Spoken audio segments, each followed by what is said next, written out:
I'm not threatening you. Say one more word, and that's 30 days. 30 days. Hey, what's going on, guys? Welcome back to Sovereign Citizens Hall of Fame with your man TP. Today we are stepping into compilation 232 with 3 different judges on our list for this compilation. Don't forget to like, comment, share, and subscribe. It is much appreciated. Also, commentary will be left in for these proceedings or those proceedings that have commentary in them. Also, chapters will be added for your convenience. Now, the 3 courtrooms we will be in on today. The first judge is Judge Mark Braunlich from out of the state of Michigan. Second, we will be in the courtroom of Judge Andrew Wheeler out of the state of Washington.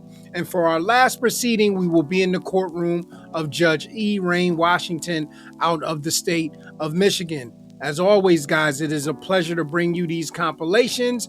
And now here is 232. I am Kimberly Blade. Good afternoon, and sir, you are Michael Anthony Blade, is that correct? The beneficiary, not the other person. I'm sorry? The beneficiary and not the artificial person, sir. Okay, I don't know what you mean by that. What is it? What's your name? I'm the beneficiary, Michael, of the Blade Right, family. I understand. You're the beneficiary of Michael Blade, but what is your name? Your Honor, I'm the beneficiary of the estate, Michael Anthony Blade. So is he deceased, or are you his guardian, or what? For Michael Anthony Blade, the artificial person, I am the agent. I don't understand you, sir. In any event, Miss Blade, do you recognize the person on the screen? I do. Is that your husband, Michael Blade?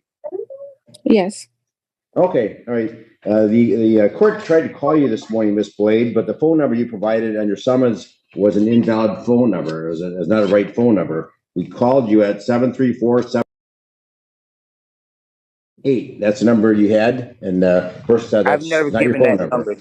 That's not my number, and I've never given that number. No, that's the phone number we had for Kimberly Blade. Miss Kimberly Blade, we attempted to call you this morning, and your phone number that you referenced on your summons that you prepared is wrong. In any event, the court cannot enter the judgment as presented. It's got all kinds of red stamps on it, and it's got things crossed out. And the court, the reason the court was calling you, if you could come down this afternoon, we can get the two of you divorced if you want to get divorced. And we can give you another form, and I can explain to you, walk you through it. For example, someone said that there's a paragraph about the domicile of the child should not be moved from the state of Michigan without the consent of it's got to be the consent of the court. And Mr. Blade, you're correct. If she wants to move, she's got to seek the permission of the court. She must notify you in advance. So you'll be aware of all that. So I want to walk through these provisions with you. You've crossed some things out which are simply not acceptable under the law. So both of you live locally. Excuse me, sir. Would you mind repeating that, sir? Your regress coming down here. There's all kinds of red stamps in here. It says non-assumptive. I don't know what that means, but it's all over the page. The court cannot sign this judgment. So what the court would like to do is sometime we can personally come down here and I can walk you through. We can prepare a clean judgment. For example, somebody's crossed out. For example, it's a paragraph about real estate, and someone says does not apply. Well, there are two choices: either you own real estate and needs to be divided, or there's not real estate. So you need to address that. The court will not enter the judgment without these provisions being addressed. They're required in any judgment divorce. We must divide pension benefits. If you each keep your own, that's fine. If there are none, we need to note that. So this judgment is not acceptable. You can't get divorced today. So, Ms. Blade, you live in Inkster, correct? That's correct. Is there a time you can both come in personally on Monday, and we can, if you want to get divorced, you've been separated since the last 4 years. Let's not drag us out any longer. Yes, that's fine. Okay, can you come down, Mr. Beneficiary? Can you come down also personally? Your Honor, what we need is simply a divorce. That's all we need. Your jurisdiction. That's correct. The court will not sign this judgment of divorce that's been presented. I don't know who made all these red stamps. There are things crossed out. I can walk this through with both of you, but you need both of you to sign to prove the judgment. Sir, So I'm going, I'm just suggesting the easiest way for this to happen is both you come down here personally. If you come down on Monday, we can get you divorced on Monday. sir, anything I sign will have stamps. Okay. Well, I don't know what the stamps mean. Non-competent means that I do not have liability for the state enterprise. Sir, you're making no sense. If you want to put one stamp, but you got a dozen stamps all over this. Unacceptable. So what time do you want to come down on Monday? That contract that I do not agree with, and those are the terms of the contract in which I. All right. All right, Miss Blade, you need to hire an attorney then. You need to hire an attorney, Mr. Blade. I don't know. I don't know if he's got, I don't know if he has some incapacities, but he's not talking common sense. I don't know what you need in order to get divorced. So can you both come down on Monday or no? Simple question. I can. I have work Monday. I've taken off work to handle this matter. Well, can you drive down right now down to Monroe? Yes, No, I can. I thought you said you took off work today, Mr. Blade. Yes, sir. You live in Newport. You're probably, what, 10 minutes away? I no longer live in Newport, sir. All right. All right. So perhaps the clerk could take some brief testimony. There's been a breakdown. There's only that there's 3 minor children. I can take a brief testimony. I can preserve everything, but I can't get you divorced until we sign the written judgment. So can you both please raise your right hand to be sworn?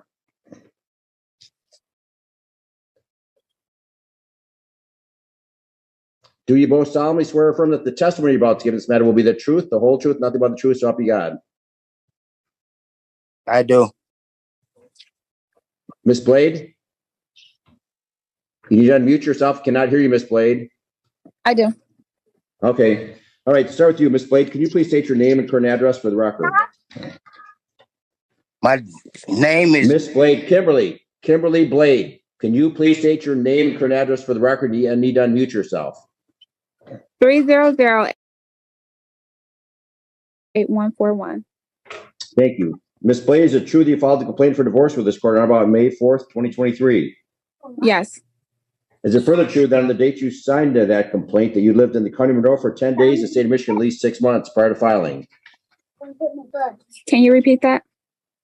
Is it true that on the date you filed that complaint, which was May 4th, that you lived in the county of Monroe for at least 10 days, in the state of Michigan, at least 6 months? I didn't stay in Monroe County. It's been I understand you didn't stay there. Did you live in Monroe County 10 days before filing this? For example, did you live in Monroe County the last week of April of this year? No. Well, you may need to refile in Wayne County then. You live in Wayne County. You need to file in the county in which you reside. Yes. I did. I went through this agency, a legal Zoom divorce, and they did it that way because Michael was in Monroe. All right. Okay, we can establish jurisdiction with Michael. No, not this. No. We'll address that. Mrs. Blade, is it true that you married Michael Blade on May 2nd, 2016? You separated in September of 2020. Yes. Is it true there's been a breakdown of your marriage relationship? Yes. Have the object of matrimony been destroyed? Yes. Is there any chance of reconciliation? No. Is it true there are 3 children born of the marriage, namely Boy Blade, Kingston Blade, and Killian Blade? Yes. Were there any other children born or adopted during your marriage? No. Are you currently pregnant? No. Okay, sir, can you, Mr. Blade, did you live in the county of Monroe, state of Michigan in late April of 2023? I live in the domicile of the United States of America Republic, sir. Okay, what do you have to, was it Monroe County, Michigan? The domicile of the United States of America Republic. All right. The court's not going to play games. The court's going to dismiss this complaint for lack of jurisdiction, Ms. Blade. Mr. Blade will not acknowledge he lived in Monroe County, state of Michigan. So I'm going to dismiss this complaint for lack of jurisdiction. Need to refile in Wayne County. And I'm sorry if Mr. Blade won't cooperate with you. He's not going to cooperate with the court. I'm not going to play games. The court will dismiss this complaint. Now we'll conclude the matter. You can all zoom out. We'll send you both a copy of the dismissal. And Mr. Blade, we have your address of 8 Newport. That's where we're going to send the order of dismissal. All right, you can both zoom out. Have a good rest of the day. You're still married. Well, guys, we have come to the end of this divorce proceeding before Judge Braunlich. Judge Braunlich definitely has a little fast talk to him, but nonetheless, he handled his business. Mr. Blade, being uncooperative in this divorce proceeding, the whole artificial man, living person thing, that he started out with. At first, I thought the judge was like genuinely confused by the way he was talking, but as it went on, I think Judge Braunlich definitely, knew all about what he was trying to do and just was having a little fun with it, especially when he asked him, was the person that he was representing deceased or was he his guardian? But nonetheless, the case had to be dismissed because unfortunately, after all this time, looking at the years that they've been legally married, been separated, Mr. Blade is still playing games. So the judge had no choice but to dismiss because of lack of jurisdiction, which is something that, the sovereign citizens love to say and that they're looking forward to. So that might have brought a little bit of joy to Mr. Blade just to hear those words. But nonetheless, hopefully they get this situation handled. And doing research on this case, I did find Mr. Blade has some other things going on in the state of Michigan. So I'm going to look into those and see if there's any footage of that and see if he acts the same way in his other cases. But nonetheless, as always, guys, I appreciate you joining me here at Sovereign Citizens Hall of Fame. Don't forget to like, subscribe, and share. It is much appreciated. And with that being said, guys, this is Sovereign Citizens Court. And for now, Sovereign Citizens Court is adjourned. Thank you, guys, and God bless. Have a beautiful day. Hello. Okay, sir. Yeah. So, well, we're here for readiness. Ms. Carmi, this is Mr. Duggar. He's Yes. scheduled for court for trial on the 26th. Yes, I did have a chance to talk to Mr. Duggar. He is indicating an intent to move forward with trial. Okay. He is requesting a jury trial. Okay. I did in order to kind of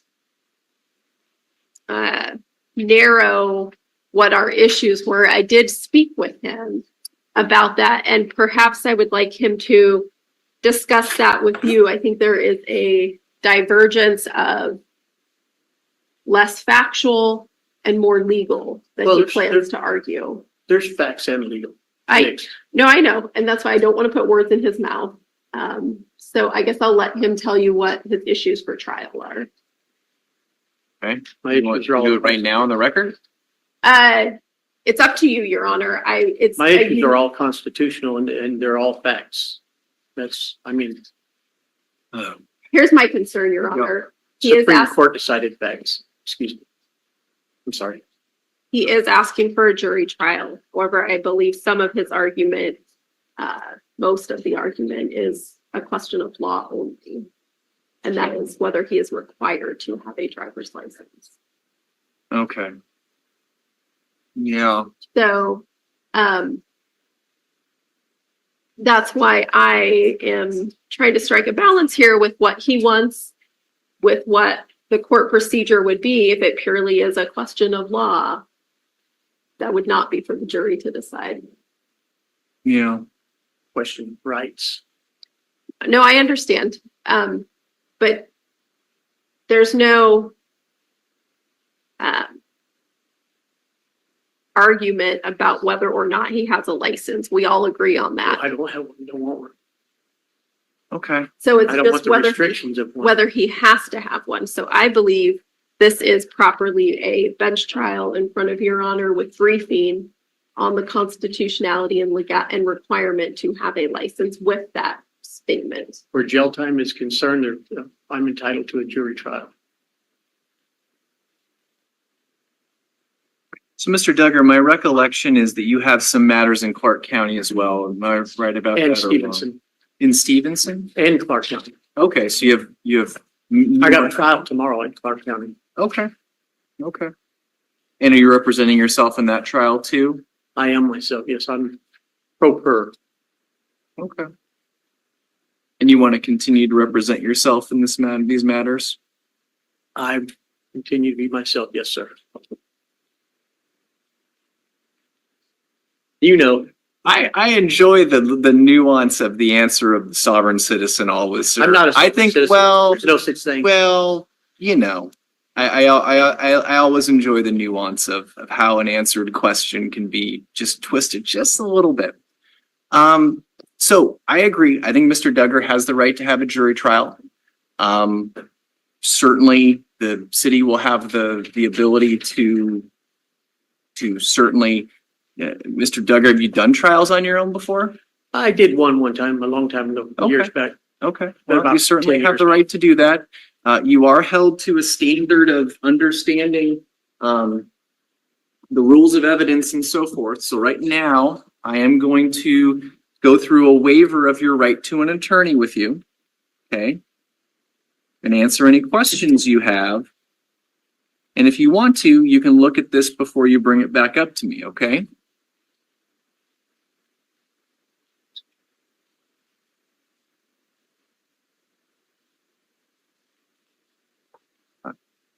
Incompetent.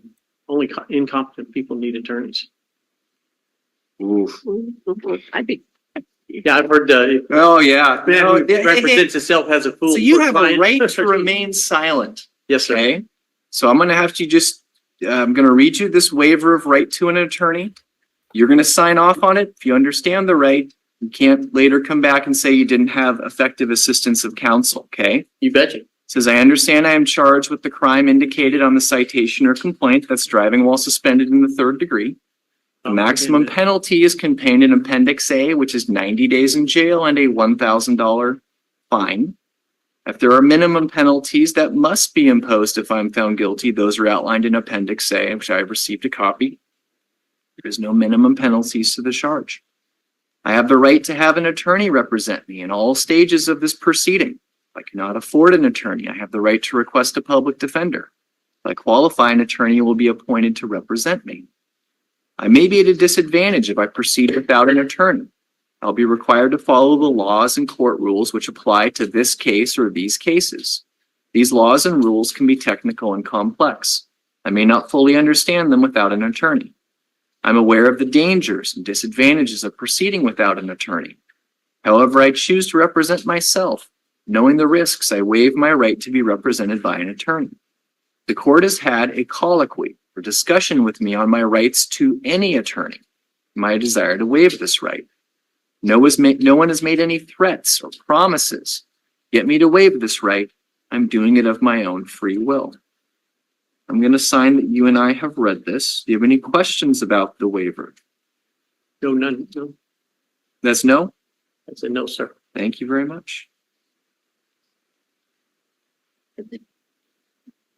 With my email on it, if you want to shoot it over. I'm going to date the form just today's date for you, sir. Why don't you come on up? I'm going to make sure the pen I'm going to hand you is going to work. You have a pen? Okay. I should have. Sounds good. So the signature is here and the printed name is there. And I'll get you a copy of that. Signature there, printed name there, please. Thank you.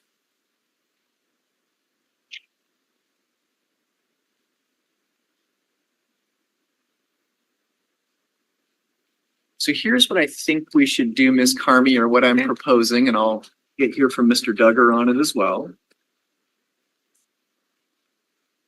Okay, thank you, sir. That was your pen, so you go ahead and keep that. Okay. So right back to the microphone, Mr. Duggar, for me one last time. So I'm going to get this on the record. I know Mr. Duggar is making his way all the way from Stevenson to here. I would like us to maybe do a telephone check-in. Would you be comfortable at least having the court give you a call? If you can get through where I'm at, it's like a black hole for cell phones. Oh. Way out the sticks. Okay. But you could try. You could give it a shot. Okay. I have a email address that I've been checking here lately. Okay. If you want that. So I our don't know if trial date, let me just make sure for everybody. Our trial date is set for a Tuesday, the 26th. How about Could we try to do a call on Thursday, the 21st? You can try to call or probably be easier to get hold of me through the email.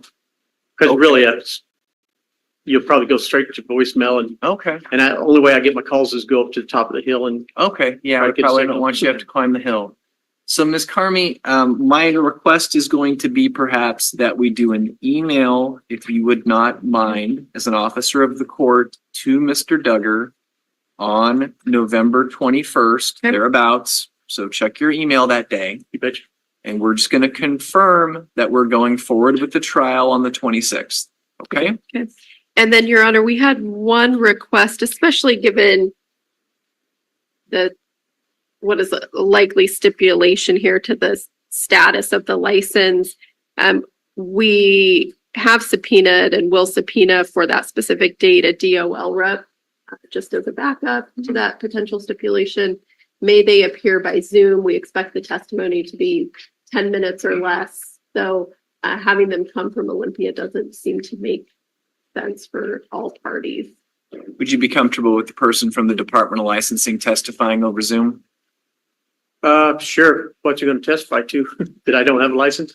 I don't have one. I don't know the facts of the case, but I would make an assumption that that would be it. Okay. Yeah, sure. Okay, sounds good. Mr. Duggar, paperwork at the desk by the door. Thank you for coming in today, sir.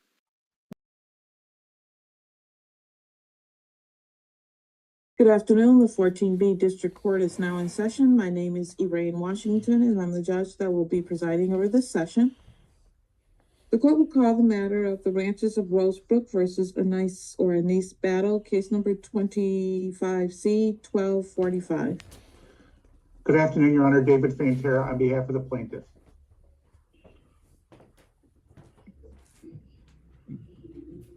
Ms. Battle, could you please state your name? Battle. I'm sorry, could you repeat that?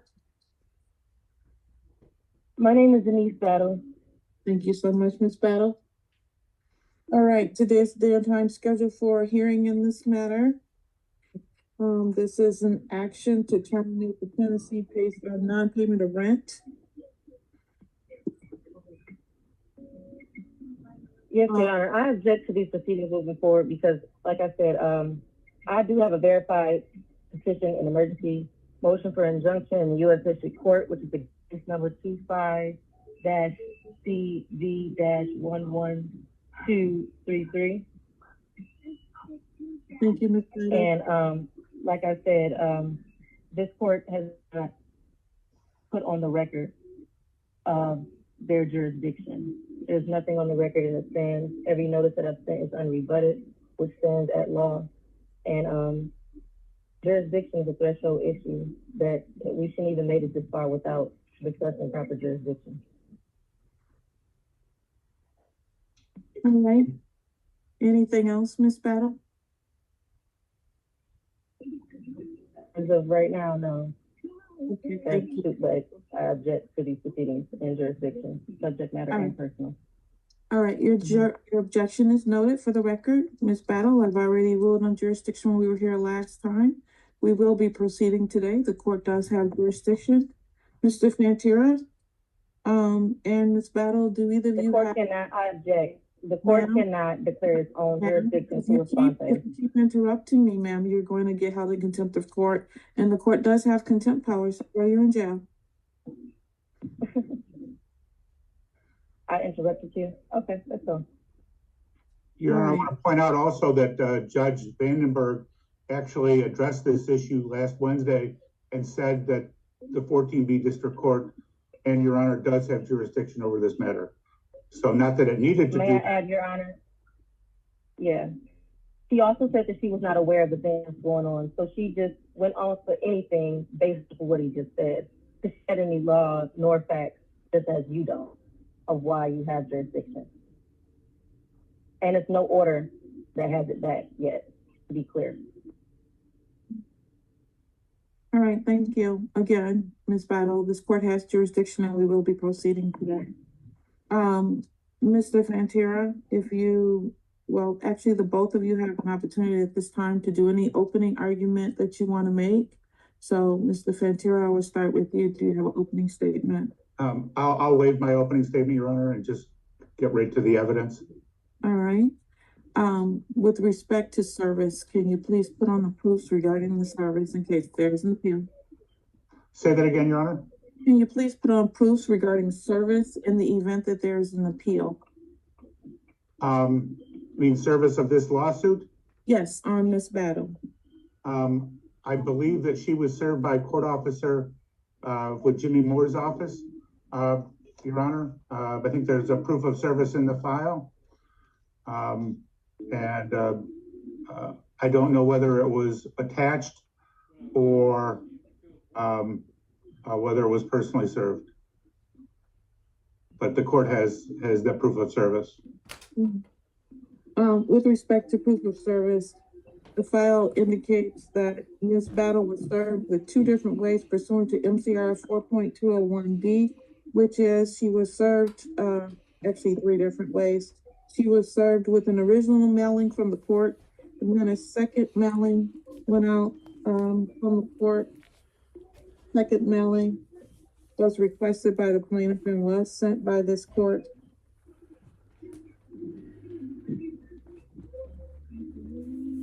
On March 28th, there was a mailing.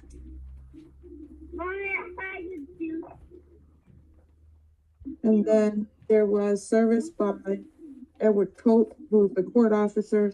That service was effectuated through securing an attachment to the main entrance of the tenant's dwelling unit. And that was done on April 4th, 2025. And after attempts had been made on April 2nd at 12:40, and then April 3rd at 9:53, they finally did an attachment on April 4th at 4:30 p.m. In addition to that, Ms. Battle showed up to the court on April 9th, 2025 before the magistrate, therefore acknowledging that she had received service in this matter and that service had been perfected. Right. With respect to jurisdiction, we addressed that at the last court hearing. This is in Russell Court, which is within the jurisdiction of Ypsilanti Township. I think we hung up.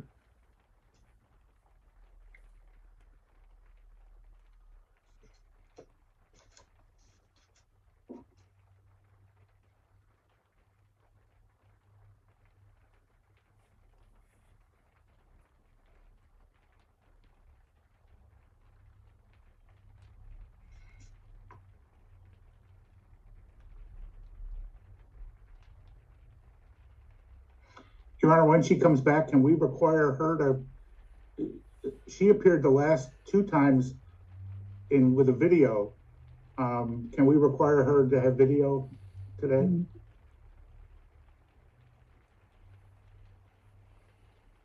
Ms. Battle, are you back?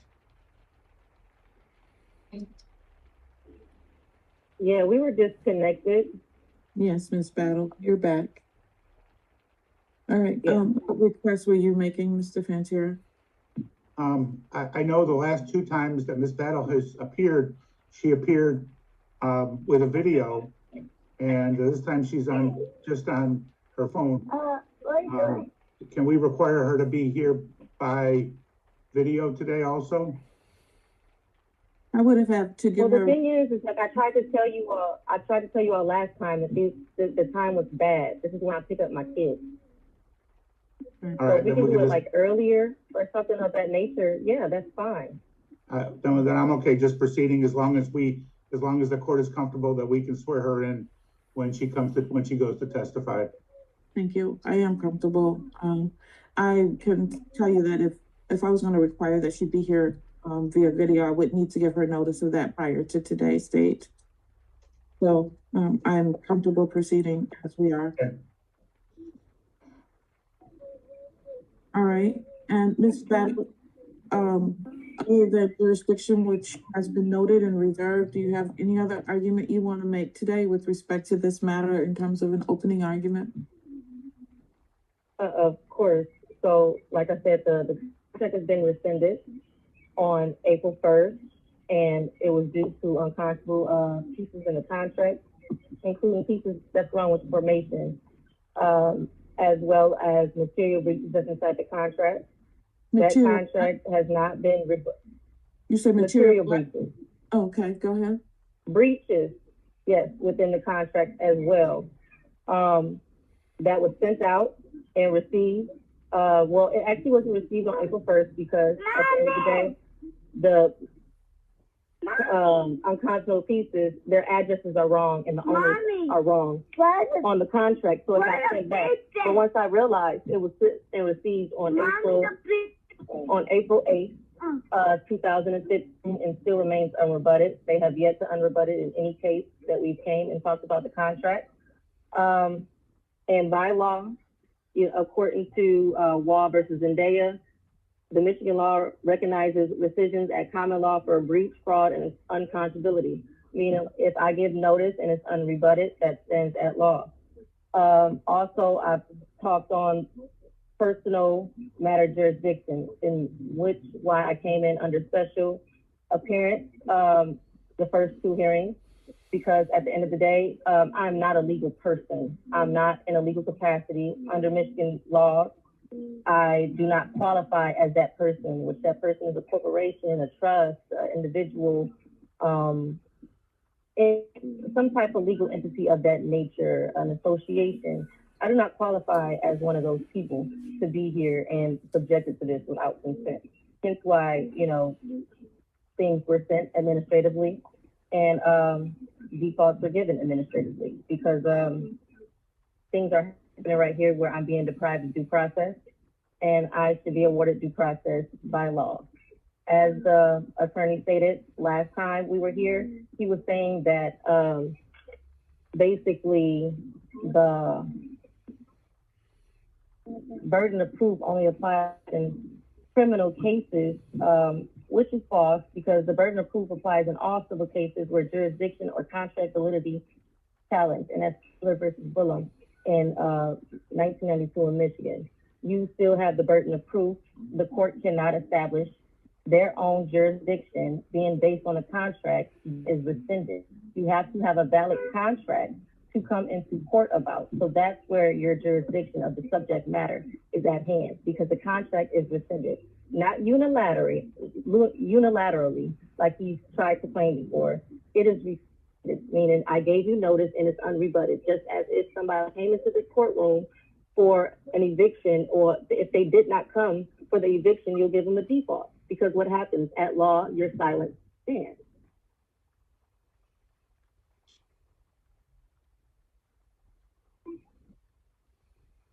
All right, thank you, Ms. Battle. Mr. Fantera, you may proceed with your case.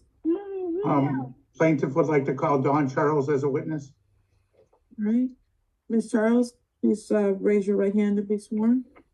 You swear or affirm that the testimony you're about to provide will be the truth, the whole truth, and nothing? I do. Thank you. You may lower your hand. You may proceed.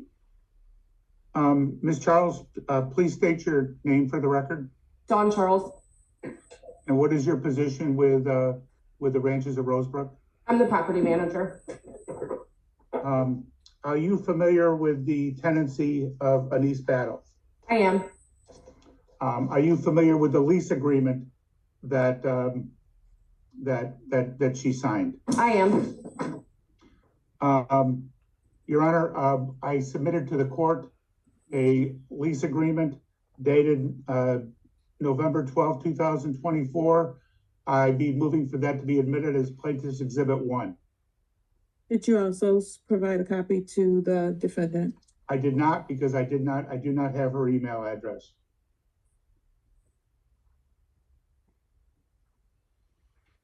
But she should, Your Honor, I should say for the record, she should have a copy of the lease, because it is, because she signed it.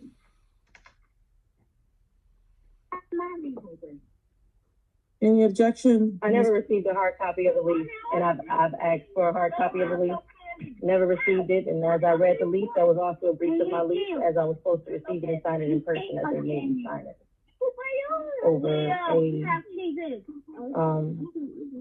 online. So again, the information that he's saying about the lease is correct. I'm not here to argue about the lease as far as what the original contract was. I'm arguing about the validity of what it is now, which is invalid and void because it's been rescinded. Thank you. And unrebutted. All right, given that she's not arguing about the validity of the lease itself, I will allow the exhibit No, one. I said I did argue about the validity of the lease as far as it being valid, because it's not. But I'm not arguing that I entered into a lease on or around December 6th. That's not what I'm arguing. I'm arguing the validity of the lease. So let's correct that. You're arguing, you're not arguing that you entered into the, what are you arguing? Like I said, I do not object to actually entering into a lease. What I thought was, yes, a proper lease or on or around December 6th. I do not deny that, but I do deny the validity of the lease because the lease has been rescinded and it's unconscionable. Yes. Thank you. Her argument, as the objection in the case is that the lease is rescinded and therefore it's not allowed to be admitted. That is overruled and it will be admitted. Oh, 1 second. Y'all gotta. Everybody be quiet. I'm sorry, I didn't hear you, Judge. I said that your argument that the lease is rescinded is not being admitted. The lease is admitted. That objection is overruled. On what facts of law? The fact that I just ruled that, ma'am. That's not a fact or a law. So let the record show that she has no proof. The record no shows law or no everything. The record shows everything, ma'am. You don't need to say that. And please stop. I know it will when I pull the transcript, because like I said, this case is also. All right, Mr. Fantier, you may proceed. Okay, I want the record to show that I find it unfair that you can cut me off and use my mic whenever you feel like it. But I can't talk and have a fair hearing. You're going to be held in contempt of court and you're going to do jail time.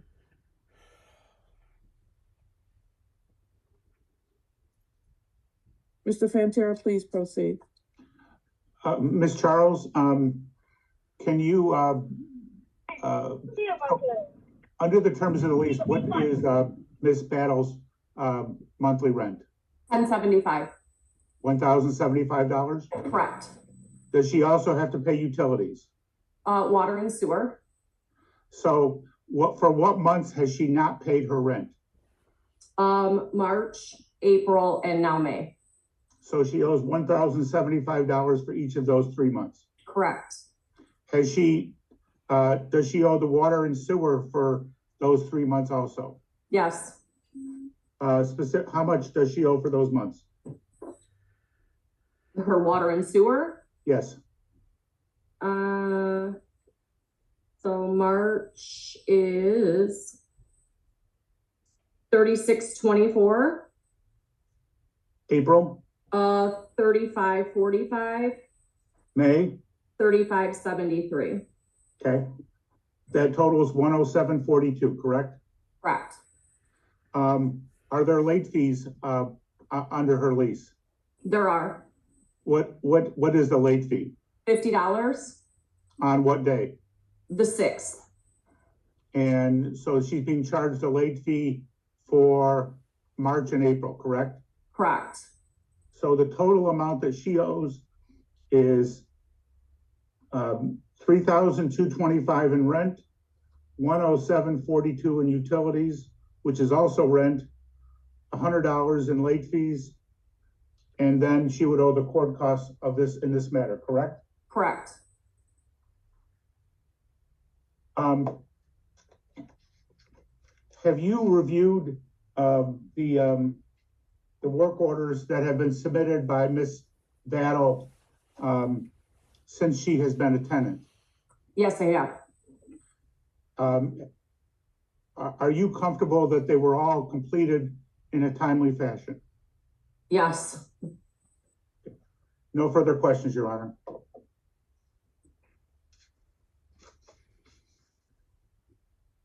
Thank you. Ms. Battle, do you have questions for Ms. Charles? Yes, I do. So the first working order, are you able to disclose, or do you know firsthand what that was? Your first work order was your shower water wasn't hot. You had some screws in your hinges that weren't secure. And when the water was turned on in the tub, it comes out of the shower as well. Okay.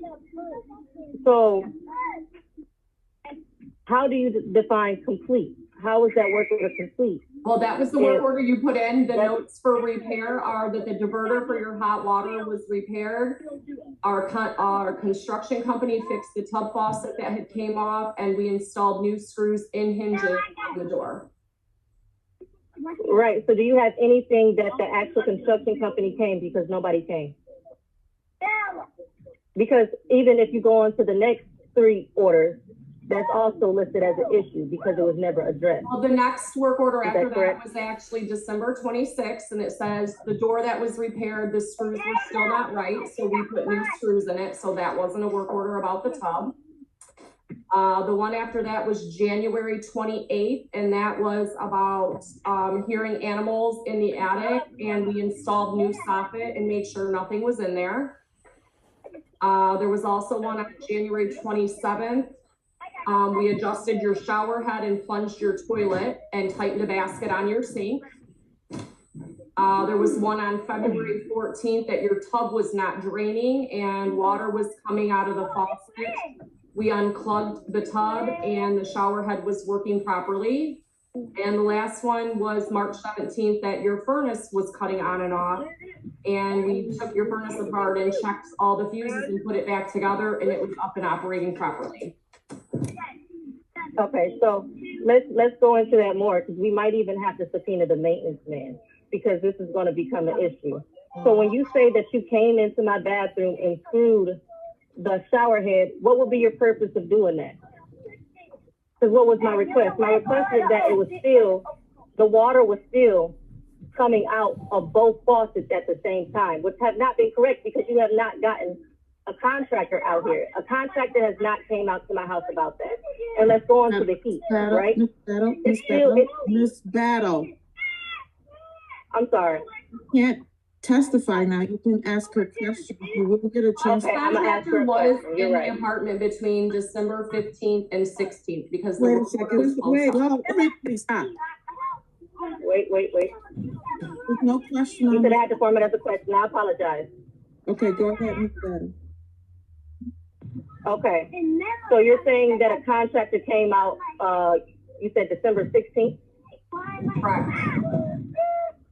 And what contractor was that? The contractor that did the job? Correct. Okay, and when that contractor came out, what did they say that they did? Repaired the tub faucet that had came off and repaired the tub diverter. They repaired the what that came off? The faucet for the tub. One more time. And the diverter for the water. Right. Okay, so let that address that the faucet pushing out and the diverter, that doesn't address the issue of the plumbing, which really, when I had somebody come out, they said the wall has to be taken down because what happened is they messed up behind it. So again, let's rephrase, let's go on to the new one. Let's go on to the furnace. So when they came out for the furnace and they came out to fix it the first time, what were their results from that? I only have one work order for your furnace. They took it apart, checked the fuse, put it back together, and it was up and running.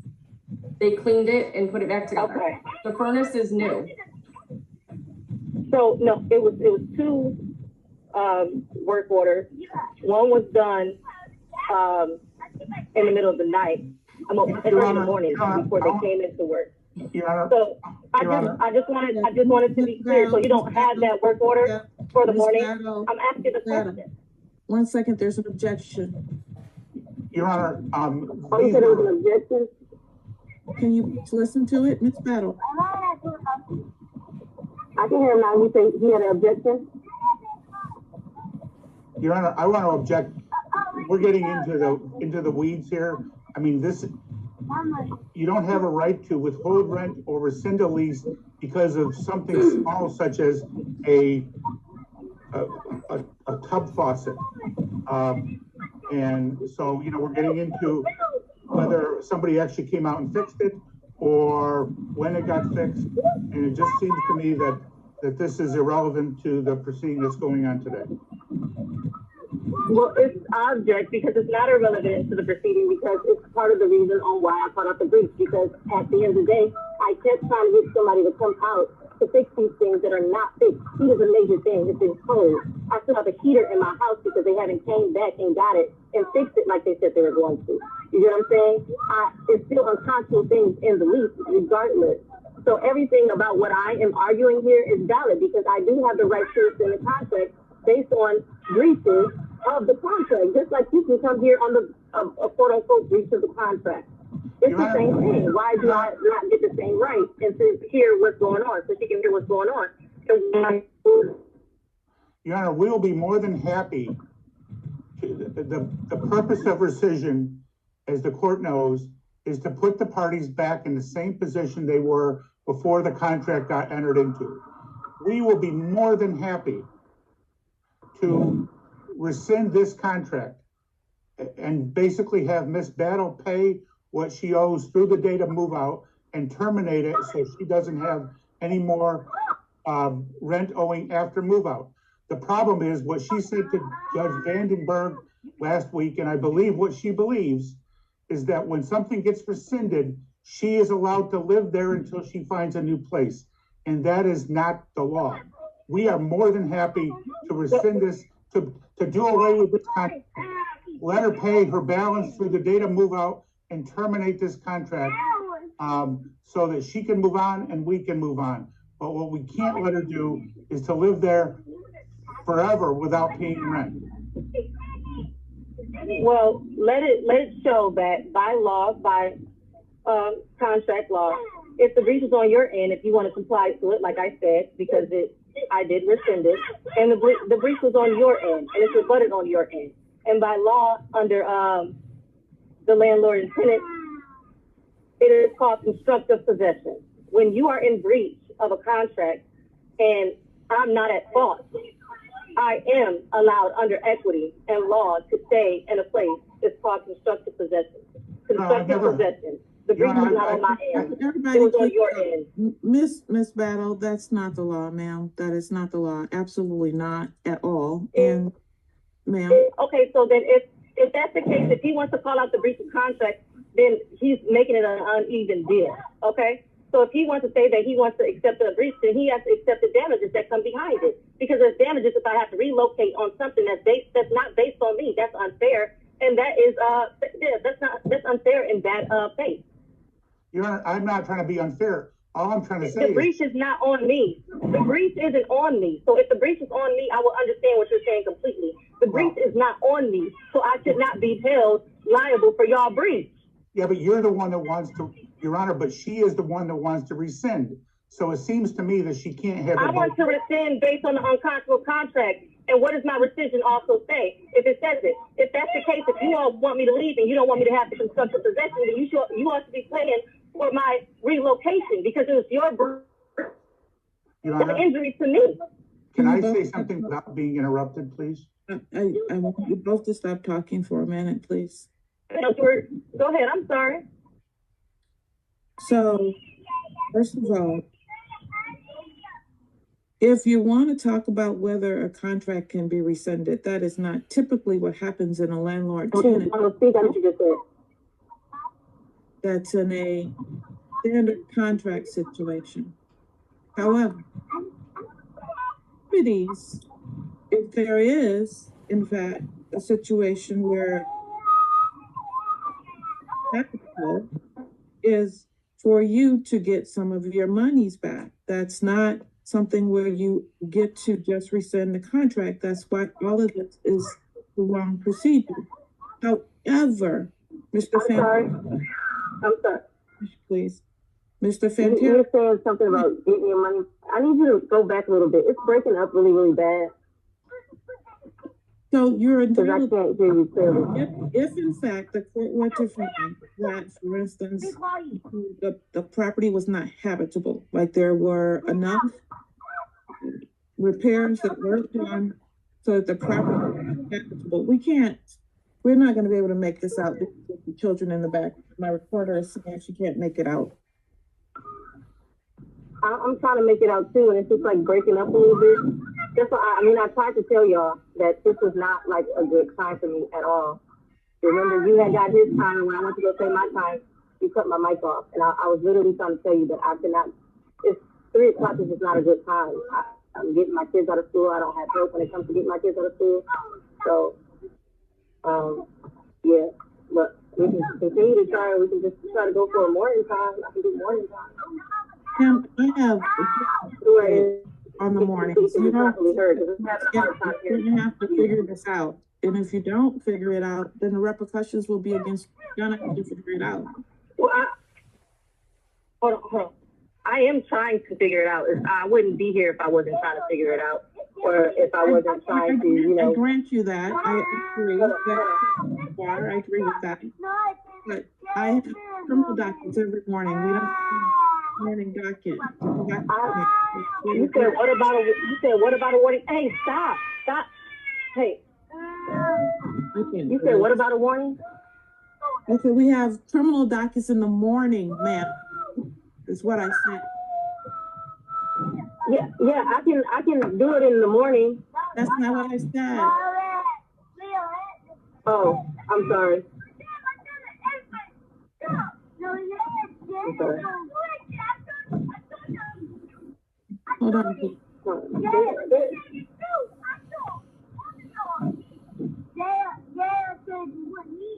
Hello?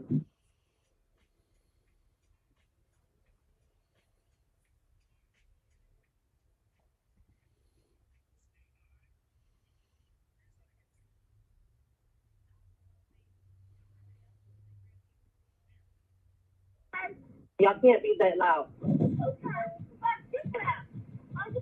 No, Leah, for real.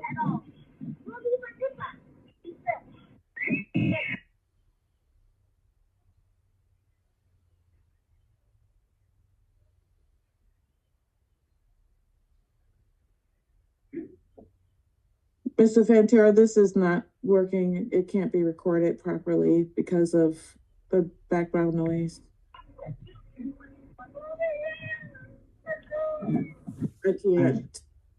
I can't finish this today. Are you available on the 16th at 9 in the morning?